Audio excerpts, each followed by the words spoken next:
MP আজিমের মরদেহের খোঁজে পশ্চিমবঙ্গের পোলেরহাট থানার ভাঙপুরের কৃষ্ণমাটি গ্রামে অভিযান চালাচ্ছে ভারতের পুলিশ। গ্রেপ্তার জিহাদ হাওলাদারকে 12 দিনের রিমান্ডে পাওয়ার পরই নতুন করে অভিযান শুরু করে ভারতের সিআইডি। এর আগে শুক্রবার সকালে জিহাদকে বারাসাত আদালতে তুলে জিজ্ঞাসাবাদের জন্য রিমান্ড আবেদন করেন গোয়েন্দারা।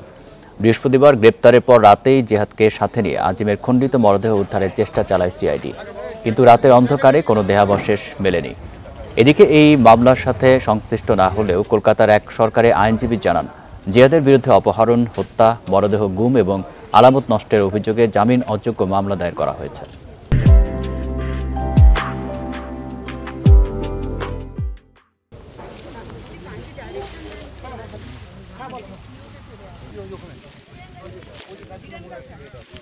সবই জামিন অযোগ্য ধারা। যে ঘটনা ঘটেছে 320 যেটা আছে, এটা এই হিনিয়াস অফেন্স বলা হয়, যেটা নৃশংস হত্যা। এই নৃশংস হত্যা ক্ষেত্রে এদের অ্যাকচুয়ালি যে ঘটনা অদূর ভবিষ্যতে ঘটতে চলেছে আপনারাও দেখতে পাবেন।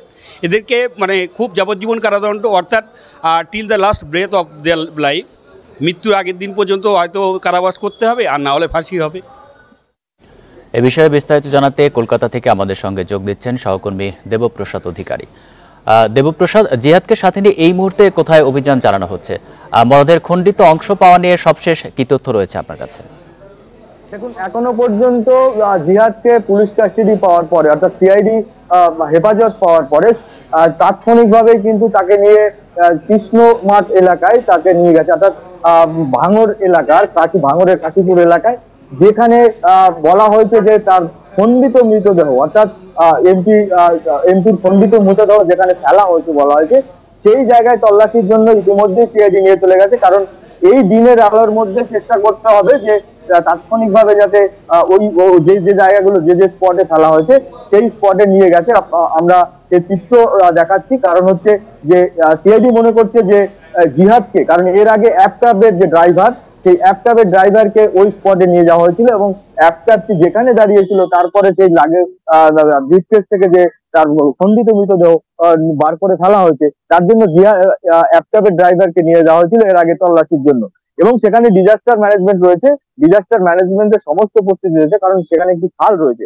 সেই খালের মধ্যে যেহেতু তল্লাশি ফেলে দেওয়া হয়েছে, তল্লাশি চালানোর জন্য ইতিমধ্যে ডিজাস্টার ম্যানেজমেন্টের যে টিম আছে সেই ডিজাস্টার ম্যানেজমেন্টের টিম ওখানে পৌঁছে গেছেন এবং তারা তল্লাশি করছেন। কিন্তু এখনো পর্যন্ত যেটা আমরা জানতে পারছি যে তার মৃতদেহের যে খণ্ডিত অংশ সেটা এখনো পর্যন্ত মেলেনি। তবে জিহাদকে নিয়ে আরো কিছুক্ষণ তল্লাশি চালাবে সিআইডি, এ বিষয়ে পরিষ্কার।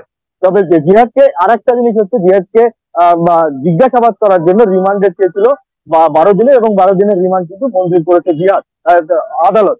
সব মিলিয়ে একটা জিনিস পরিষ্কার, কারণ যে নৃশংস হত্যাকাণ্ড ঘটেছে, সেই নৃশংস হত্যাকাণ্ডের পরে যে পরিকল্পিত ভাবে তাদের মৃতদেহ, অর্থাৎ এই সাংসদের মৃতদেহ পরিকল্পিত ভাবে ব্যাগে করে নিয়ে গিয়ে ফেলেছে এবং এখন কিন্তু সেই তল্লাশি চলছে। সঙ্গে রয়েছে সিআইডি এবং জিহাদ এবং সিআইডি সঙ্গে রয়েছেন ভাঙরের যে খালে ফেলা হয়েছে, বাগজোলা খাল ডাকনাম, সেই বাগজোলা খালে ফেলা হয়েছে এবং সেই বাগজোলা খালে এখন কিন্তু তল্লাশি চালাচ্ছে সিআইডি এবং সঙ্গে রয়েছে ডিজাস্টার ম্যানেজমেন্ট।